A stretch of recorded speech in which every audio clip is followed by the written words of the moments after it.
क्या होगा अगर मैं आपसे कहूं कि जिस ईश्वर पर अरबों लोग विश्वास करते हैं, हो सकता है उसकी कहानी कुछ और ही हो? और क्या होगा अगर विज्ञान इस रहस्य को एक बिल्कुल अलग नजरिए से देखता हो? तो आखिर सच क्या है? ईश्वर, आस्था या सिर्फ मानव मन की सबसे बड़ी कल्पना? आइए इस रहस्य की खोज शुरू करते हैं। आप सुन रहे हैं बुक जुबानी। इस वीडियो में प्रस्तुत विचार पुस्तक द गॉड डिल्यूजन के लेखक रिचर्ड डॉकिंस के हैं। इन विचारों का उद्देश्य केवल पुस्तक में दिए गए तर्कों और चर्चाओं को दर्शकों तक पहुंचाना है। इस वीडियो में व्यक्त विचार चैनल बुक जुबानी की व्यक्तिगत राय नहीं है।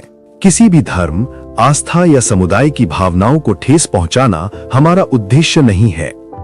कल्पना कीजिए, रात का समय है, चारों तरफ घना अंधेरा फैला हुआ है। अचानक आसमान में एक तेज चमक होती है, इतनी तेज कि कुछ पल के लिए पूरा आकाश सफेद हो जाता है और फिर धड़ाम, ऐसी गरज कि दिल की धड़कन एक पल के लिए रुक जाए। आज हम जानते हैं यह सिर्फ बादलों की टक्कर से पैदा हुई बिजली है, लेकिन हजारों साल पहले जब विज्ञान नहीं था, जब इंसान के पास कोई जवाब नहीं था, तब उस पल में इंसान के दिमाग में एक ही सवाल उठता था, यह किसने किया? क्या आसमान में कोई शक्तिशाली देवता है? क्या कोई अदृश्य शक्ति है जो जब चाहे तूफान ला सकती है, जब चाहे बारिश रोक सकती है? यहीं से शुरू होती है ईश्वर के विचार की सबसे पुरानी कहानी। लेकिन इस कहानी में एक बहुत गहरा मनोवैज्ञानिक रहस्य छिपा है। मानव दिमाग की एक खास आदत होती है, वो हर घटना के पीछे किसी करने वाले को ढूंढता है। अगर जंगल में अचानक पत्ते हिले तो हमारा दिमाग तुरंत सोचता है कोई जानवर होगा। अगर रात में दरवाजा हिले तो हमें लगता है किसी ने धक्का दिया होगा। हमारा दिमाग ऐसा इसलिए करता है क्योंकि हजारों साल पहले यही आदत हमें जिंदा रखती थी। अगर घास हिल रही है तो बेहतर है मान लो कि वहां शिकारी जानवर है। अगर वो सिर्फ हवा निकली तो भी आप सुरक्षित रहेंगे, लेकिन अगर वो सच में शेर हुआ और आपने ध्यान नहीं दिया तो आपकी कहानी वहीं खत्म हो सकती थी। इसलिए मानव दिमाग ने एक आदत विकसित कर ली, हर चीज के पीछे किसी एजेंट को ढूंढने की आदत। और शायद यही वो जगह है जहां से ईश्वर का विचार जन्म लेता है। जब प्राचीन इंसान ने बिजली गिरते देखी, उसने सोचा कोई देवता गुस्सा हो गया है। जब बारिश आई, उसने कहा देवता प्रसन्न हो गए हैं। जब सूखा पड़ा, लोगों ने कहा हमसे कोई गलती हो गई है। धीरे धीरे यह सिर्फ एक विचार नहीं रहा, यह विश्वास बन गया। और फिर उस विश्वास ने जन्म दिया कहानियों को, धर्मों को, देवताओं को। दुनिया की हर सभ्यता में ईश्वर की कहानी मिलती है। भारत में कहा गया इंद्र बिजली और वर्षा के देवता है। यूनान में माना गया ज़्यूस आकाश से बिजली गिराता है। मिस्र में लोग मानते थे सूर्य ही सबसे बड़ा देवता है। लेकिन यहां एक रहस्य छिपा है। इतनी सारी सभ्यताएं, इतने अलग अलग देवता, तो सवाल उठता है अगर ईश्वर एक ही है तो उसकी कहानियां इतनी अलग क्यों हैं? क्या सच में अलग अलग देवता हैं या फिर मानव कल्पना ने अलग अलग जगहों पर अपनी अपनी कहानियां बना ली? यही वो सवाल है जो लेखक रिचर्ड डॉकिंस उठाते हैं। वो कहते हैं कई बार इंसान जिस चीज को समझ नहीं पाता उसे अलौकिक शक्ति का नाम दे देता है, लेकिन जैसे जैसे ज्ञान बढ़ता है वैसे वैसे रहस्य कम होते जाते हैं। कभी लोग सोचते थे कि सूरज एक देवता है, लेकिन आज हम जानते हैं वो सिर्फ एक विशाल गैस का गोला है। कभी लोग मानते थे कि बिजली देवताओं का क्रोध है, लेकिन आज विज्ञान बता चुका है कि यह सिर्फ प्राकृतिक ऊर्जा का विस्फोट है। लेकिन यह कहानी खत्म नहीं होती, क्योंकि एक नया सवाल जन्म लेता है। अगर विज्ञान धीरे धीरे प्रकृति के हर रहस्य को समझा रहा है, तो फिर ईश्वर का विचार अभी भी इतना शक्तिशाली क्यों है? क्यों आज भी अरबों लोग पूरी श्रद्धा के साथ भगवान में विश्वास करते हैं? क्या यह सिर्फ परंपरा है या फिर मानव मन में ईश्वर की खोज किसी गहरे सत्य की ओर इशारा करती है? और अब कहानी यहां से और भी दिलचस्प होने वाली है, क्योंकि अगले भाग में हम एक ऐसा सवाल पूछने वाले हैं जो सदियों से बहस का विषय रहा है। क्या विज्ञान ईश्वर को साबित कर सकता है? क्या कोई वैज्ञानिक प्रमाण है जो यह बता सके कि भगवान सच में है, या फिर यह सिर्फ विश्वास की कहानी है? अगले भाग में यह रहस्य और गहरा होने वाला है, क्योंकि अब हम प्रवेश करने वाले हैं विज्ञान और आस्था की सबसे बड़ी बहस में। कल्पना कीजिए, एक वैज्ञानिक रात के समय एक विशाल टेलीस्कोप से आकाश की ओर देख रहा है।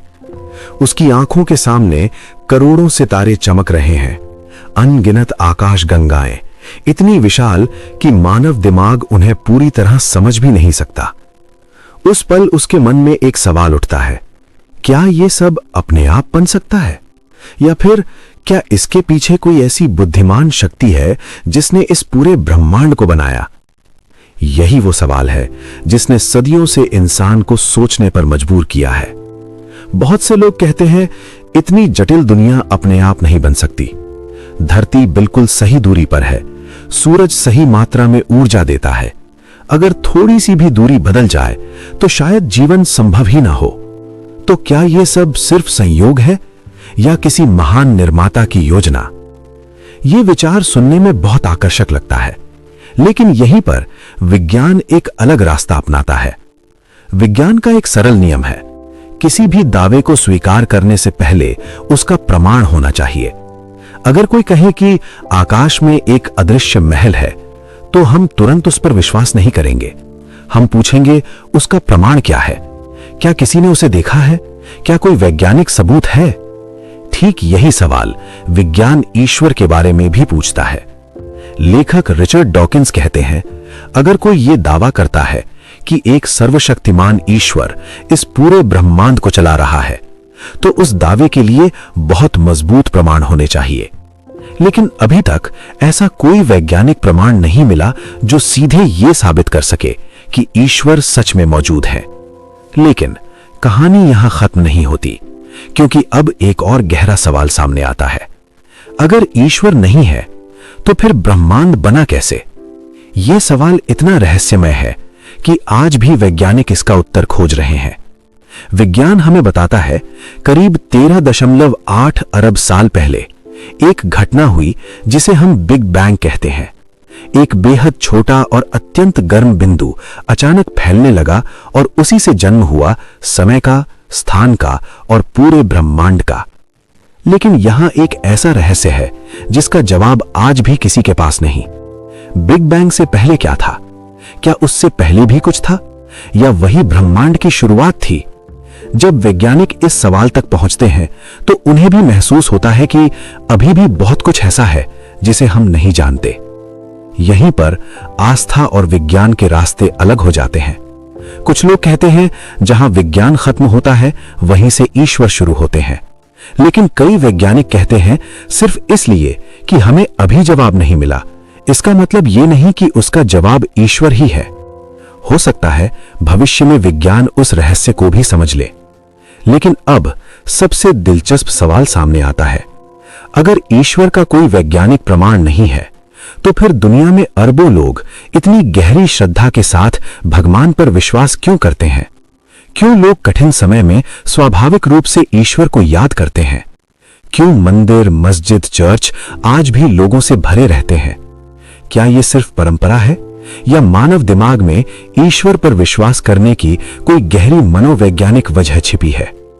और शायद इस कहानी का सबसे दिलचस्प हिस्सा यहीं से शुरू होता है, क्योंकि अगले भाग में हम प्रवेश करने वाले हैं मानव दिमाग के सबसे रहस्यमय क्षेत्र में, जहां वैज्ञानिक ये समझने की कोशिश कर रहे हैं कि क्या हमारा दिमाग ही ईश्वर की कल्पना पैदा करता है। अगर ऐसा है तो इसका मतलब क्या होगा?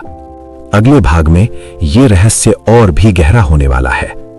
कल्पना, एक छोटा बच्चा रात में अपने कमरे में सो रहा है। अचानक बाहर तेज हवा चलने लगती है, खिड़की हिलती है, पर्दे धीरे धीरे हिलने लगते हैं, और उसी पल बच्चे के मन में एक डर पैदा होता है। वो तुरंत अपने माता पिता को पुकारता है, क्योंकि उसे लगता है कि शायद कमरे में कोई अदृश्य चीज मौजूद है। लेकिन जब माता पिता कमरे में आते हैं तो उन्हें पता चलता है कि वो सिर्फ हवा थी। अब सोचिए, अगर एक छोटा बच्चा अंधेरे में हर आवाज के पीछे किसी अदृश्य शक्ति की कल्पना कर सकता है, तो क्या ऐसा संभव है कि इंसान का दिमाग कभी-कभी ऐसी चीजों में भी किसी शक्ति को देख ले जहां वास्तव में कुछ भी ना हो?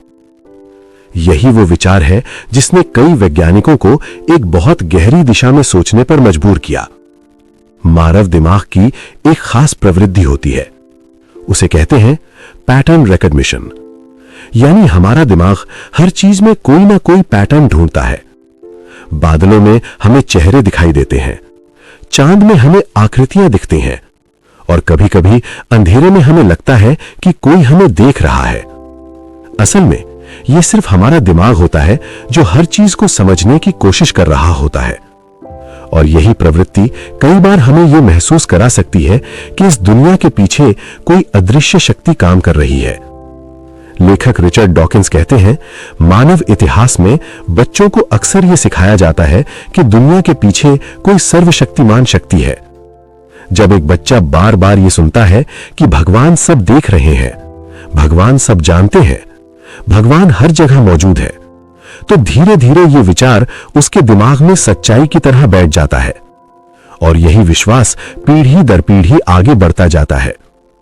लेकिन यहां एक और दिलचस्प रहस्य छिपा है। मानव जीवन में कई ऐसे पल आते हैं जब इंसान खुद को बहुत असहाय महसूस करता है। जब कोई कठिनाई आती है, जब जीवन में दुख आता है, जब भविष्य अनिश्चित लगता है, तब इंसान को किसी सहारे की जरूरत महसूस होती है। और उसी पल ईश्वर का विचार एक मानसिक सहारा बन जाता है। यह विचार कि कोई है जो मेरी देखभाल कर रहा है, कोई है जो इस दुनिया को चला रहा है, यह सोच मन को एक अजीब सी शांति देती है। लेकिन अब सवाल और भी गहरा हो जाता है। अगर ईश्वर पर विश्वास मानव मन को शांति देता है, तो क्या इसका मतलब यह है कि ईश्वर सच में मौजूद है, या फिर यह सिर्फ मानव दिमाग की एक स्वाभाविक प्रवृत्ति है जो हमें सुरक्षा का एहसास दिलाती है? यही वो जगह है जहां मनोविज्ञान और आस्था एक दूसरे से टकराने लगते हैं। कुछ वैज्ञानिक मानते हैं ईश्वर का विचार मानव संस्कृति और परंपराओं के कारण मजबूत हुआ है। लेकिन कुछ लोग कहते हैं अगर इतने लोग इतने समय से ईश्वर पर विश्वास करते आए हैं, तो शायद इसके पीछे कोई गहरा सत्य छिपा हो सकता है। और यही वो रहस्य है जिसका उत्तर इंसान हजारों सालों से खोज रहा है। लेकिन अब कहानी यहां से और भी दिलचस्प होने वाली है, क्योंकि अगले भाग में हम एक ऐसा सवाल पूछने वाले हैं जो शायद सबसे कठिन है। अगर ईश्वर है, तो फिर इस दुनिया में इतना दुख, इतनी पीड़ा, इतनी अन्यायपूर्ण घटनाएं क्यों होती हैं? क्यों निर्दोष लोग भी कभी-कभी कठिन परिस्थितियों से गुजरते हैं? क्या इसके पीछे भी कोई योजना है, या फिर यह सवाल ईश्वर के अस्तित्व पर एक नई बहस शुरू करता है? अगले भाग में हम इसी रहस्य की परतें खोलने वाले हैं, और शायद यह चर्चा आपकी सोच को पहले से बिल्कुल अलग दिशा में ले जाए। कल्पना कीजिए, एक छोटा सा गांव है, रात का समय है, चारों तरफ शांति है। एक घर के अंदर एक मां अपने छोटे बच्चे को गोद में लेकर बैठी है। बच्चा तेज बुखार से कांप रहा है। मां की आंखों में डर है, उसके हाथ जुड़े हुए हैं। वो बार बार आसमान की ओर देखती है और कहती है, भगवान मेरे बच्चे को बचा लो। उस पल उसके पास न विज्ञान है, न कोई तर्क। उसके पास सिर्फ एक उम्मीद है, ईश्वर। लेकिन कुछ समय बाद कमरे में सन्नाटा छा जाता है और मां की आंखों से आंसू बहने लगते हैं। यह दृश्य मानव इतिहास में हजारों बार दोहराया गया है। जब इंसान बहुत बड़े दुख से गुजरता है, तो उसके मन में एक सवाल जरूर उठता है, अगर ईश्वर सच में है, तो दुनिया में इतना दुख क्यों है? यह सवाल इतना गहरा है कि सदियों से दार्शनिक, धर्मगुरु और वैज्ञानिक इसका उत्तर खोजने की कोशिश करते आए हैं।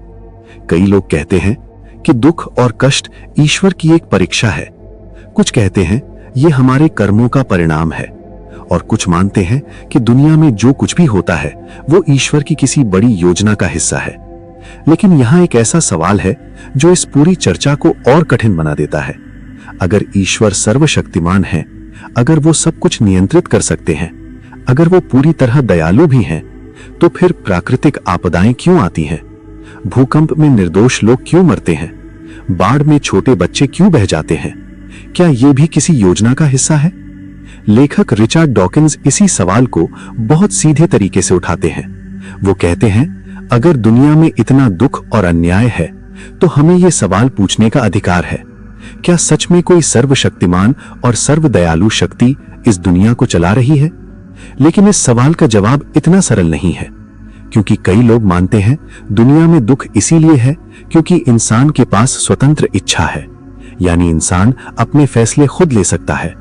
अगर इंसान गलत फैसले लेता है तो उसके परिणाम भी उसे ही झेलने पड़ते हैं। लेकिन यहां एक और गहरा प्रश्न सामने आता है। प्राकृतिक आपदाएं, भूकंप, तूफान, बीमारियां, इनका कारण इंसान नहीं होता, तो फिर ये क्यों होते हैं? क्या ये सिर्फ प्रकृति के नियम हैं, या फिर ये उस रहस्य का हिस्सा है जिसे हम अभी तक नहीं समझ पाए? यही वो जगह है जहां इंसान दो रास्तों के बीच खड़ा होता है। एक रास्ता कहता है हर चीज के पीछे ईश्वर की योजना है, दूसरा रास्ता कहता है दुनिया प्राकृतिक नियमों के अनुसार चलती है, और शायद सच्चाई कहीं इन दोनों के बीच छिपी हो सकती है। लेकिन अब कहानी एक और मोड़ लेने वाली है, क्योंकि अगला सवाल इस पूरी बहस को और भी गहरा बना देता है। अगर ईश्वर सच में है तो क्या उन्हें वैज्ञानिक तरीके से साबित किया जा सकता है? क्या कभी ऐसा दिन आएगा जब विज्ञान ये स्पष्ट रूप से कह सके, हाँ ईश्वर हैं, या फिर विज्ञान हमें एक बिल्कुल अलग सच्चाई तक ले जाएगा? अगले भाग में हम इसी रहस्य के सबसे गहरे स्तर में प्रवेश करने वाले हैं, और शायद ये चर्चा आपके विश्वास और आपकी सोच दोनों को चुनौती देने वाली है। कल्पना कीजिए, भविष्य में एक दिन दुनिया के सबसे बड़े वैज्ञानिक एक कमरे में इकट्ठा होते हैं। कमरे में गहरा सन्नाटा है, सबकी आंखें एक स्क्रीन पर टिकी हुई हैं। स्क्रीन पर एक सवाल लिखा है, क्या ईश्वर को वैज्ञानिक रूप से साबित किया जा सकता है? यह सवाल सुनने में सरल लगता है, लेकिन वास्तव में यह मानव इतिहास के सबसे कठिन सवालों में से एक है। विज्ञान की दुनिया में एक बहुत महत्वपूर्ण नियम होता है। किसी भी चीज को सत्य मानने के लिए उसका प्रमाण होना जरूरी है। उदाहरण के लिए, अगर कोई कहे कि समुद्र के नीचे एक नया जीव रहता है, तो वैज्ञानिक क्या करेंगे? वे समुद्र में उतरेंगे, खोज करेंगे, प्रमाण ढूंढेंगे। जब तक प्रमाण नहीं मिलता, वो सिर्फ एक संभावना होती है। अब यही नियम जब ईश्वर के सवाल पर लागू किया जाता है, तो बहस और भी जटिल हो जाती है, क्योंकि ईश्वर को किसी प्रयोगशाला में देखा नहीं जा सकता। न कोई टेलीस्कोप उन्हें दिखा सकता है, न कोई माइक्रोस्कोप। तो फिर सवाल उठता है, अगर ईश्वर मौजूद हैं, तो हम उन्हें कैसे साबित करेंगे? लेखक रिचर्ड डॉकिंस एक दिलचस्प तर्क देते हैं। वो कहते हैं, अगर हम हर उस चीज को सच मान लें जिसका कोई प्रमाण नहीं है, तो फिर हमें हर कल्पना पर विश्वास करना पड़ेगा। कोई कह सकता है आकाश में अदृश्य ड्रैगन रहता है, कोई कह सकता है समुद्र के नीचे एक अदृश्य शहर है। लेकिन विज्ञान का नियम कहता है असाधारण दावों के लिए असाधारण प्रमाण चाहिए। लेकिन यहां कहानी एक और मोड़ लेती है। कुछ वैज्ञानिक कहते हैं ब्रह्मांड इतना जटिल है, इतना संतुलित है कि यह सिर्फ संयोग से नहीं बन सकता। उदाहरण के लिए, अगर गुरुत्वाकर्षण थोड़ा सा भी अलग होता तो ग्रह अपनी कक्षा में नहीं रह पाते। अगर पृथ्वी सूरज के थोड़ा पास होती तो जीवन जल जाता। अगर थोड़ी दूर होती तो सब कुछ जम जाता। तो क्या यह सब सिर्फ एक संयोग है, या फिर किसी बुद्धिमान डिजाइन का परिणाम? यहीं से शुरू होती है डिजाइन आर्ग्यूमेंट की बहस। कुछ लोग कहते हैं यह ब्रह्मांड किसी महान बुद्धिमान शक्ति का निर्माण है, लेकिन रिचर्ड डॉकिंस इस तर्क पर एक और सवाल उठाते हैं। अगर ब्रह्मांड इतना जटिल है कि उसे बनाने के लिए ईश्वर की जरूरत है, तो फिर ईश्वर को किसने बनाया? क्योंकि अगर हर जटिल चीज किसी निर्माता की मांग करती है, तो फिर ईश्वर भी तो जटिल होंगे। और अगर उन्हें भी किसी ने बनाया, तो उस निर्माता को किसने बनाया? यहीं पर यह सवाल एक अंतहीन श्रृंखला बन जाता है। और यही कारण है कि यह बहस आज भी खत्म नहीं हुई। कुछ लोग कहते हैं ईश्वर विज्ञान से परे हैं, उन्हें प्रमाण से नहीं आस्था से समझा जा सकता है। दूसरी तरफ कई वैज्ञानिक कहते हैं अगर किसी विचार का कोई प्रमाण नहीं है, तो उसे सत्य मानने से पहले हमें सावधान रहना चाहिए। और शायद यही वो जगह है जहां इंसान की सबसे बड़ी खोज शुरू होती है, सत्य की खोज। क्योंकि कभी-कभी सबसे महत्वपूर्ण सवालों के जवाब तुरंत नहीं मिलते, उन्हें खोजने में सदियां लग जाती हैं। लेकिन इस पूरी कहानी का सबसे बड़ा सवाल अभी बाकी है। अगर ईश्वर का प्रमाण नहीं है और विज्ञान अभी तक इस रहस्य को पूरी तरह नहीं समझ पाया, तो फिर सत्य क्या है? क्या ईश्वर वास्तव में मौजूद है या ये मानव इतिहास की सबसे गहरी और शक्तिशाली कल्पना है? और यही वो क्षण है जहां हमारी इस यात्रा का सबसे महत्वपूर्ण भाग शुरू होने वाला है, क्योंकि अगले और अंतिम भाग में हम इस पूरे रहस्य को एक नई दृष्टि से देखने वाले हैं। और शायद उसके बाद आपका उत्तर पहले जैसा नहीं रहेगा। रात का गहरा सन्नाटा है। आसमान में अनगिनत सितारे चमक रहे हैं। इतने विशाल, इतना रहस्यमय ब्रह्मांड कि इंसान खुद से एक सवाल पूछने पर मजबूर हो जाता है। क्या इस सब के पीछे सच में कोई है, या ये ब्रह्मांड बस अपने ही नियमों के साथ चल रहा है? हजारों सालों से इंसान इसी सवाल के साथ जी रहा है। कभी उसने आकाश को देखकर देवताओं की कल्पना की, कभी उसने मंदिर बनाए, कभी उसने प्रार्थना की, और कभी उसने प्रयोगशालाओं में बैठकर ब्रह्मांड के रहस्यों को समझने की कोशिश की। विज्ञान ने हमें बहुत कुछ सिखाया है। हम जानते हैं सितारे कैसे जन्म लेते हैं, ग्रह कैसे घूमते हैं, और ब्रह्मांड हर पल फैलता जा रहा है। लेकिन इसके बावजूद एक सवाल आज भी मानव सभ्यता के सामने खड़ा है। अस्तित्व का सबसे बड़ा रहस्य, हम यहां क्यों हैं? यह ब्रह्मांड क्यों है? और क्या इस सब के पीछे कोई उद्देश्य छिपा है? शायद इस सवाल का उत्तर इतना सरल नहीं है। कुछ लोग कहते हैं ईश्वर हर जगह है, कुछ लोग कहते हैं यह सब प्रकृति के नियम है, और कुछ लोग अब भी सत्य की खोज में हैं। लेकिन शायद इस पूरी यात्रा की सबसे खूबसूरत बात उत्तर नहीं है, सवाल है, क्योंकि सवाल ही मानव सभ्यता को आगे बढ़ाते हैं। और शायद किसी दिन इंसान इस रहस्य के और करीब पहुंच जाएगा। लेकिन उससे पहले मैं आपसे एक सवाल पूछना चाहता हूं। जब आपने ये पूरी कहानी सुनी तो आपके मन में क्या उत्तर आया? क्या आपको लगता है ईश्वर सच में है, या फिर यह ब्रह्मांड अपने आप ही अस्तित्व गाया? अपना विचार नीचे कमेंट में जरूर लिखिए, क्योंकि आपकी सोच इस चर्चा को और गहरा बनाती है। और अगर इस वीडियो ने आपको एक पल के लिए भी सोचने पर मजबूर किया है, अगर इस कहानी ने आपके मन में नए सवाल पैदा किए हैं, तो अभी इस चैनल को सब्सक्राइब कीजिए, क्योंकि यहां बुक जुबानी पर हम सिर्फ किताबों की बातें नहीं करते, हम उन सवालों की खोज करते हैं जो इंसान की सोच बदल सकते हैं। और शायद अगली कहानी आपकी सोच को आज से भी ज्यादा गहराई में ले जाए। तो इस ज्ञान की यात्रा में हमारे साथ जुड़े रहिए। सब्सक्राइब कीजिए बुक जुबानी, क्योंकि यहां हर कहानी के पीछे एक ऐसा रहस्य छिपा होता है जो आपकी सोच बदल सकता है। और याद रखिए, ज्ञान की सबसे बड़ी शुरुआत एक सवाल से होती है, और शायद आज आपने वही सवाल पूछना शुरू किया है। मिलते हैं अगली रहस्यमयी कहानी में, यहीं बुक जुबानी पर।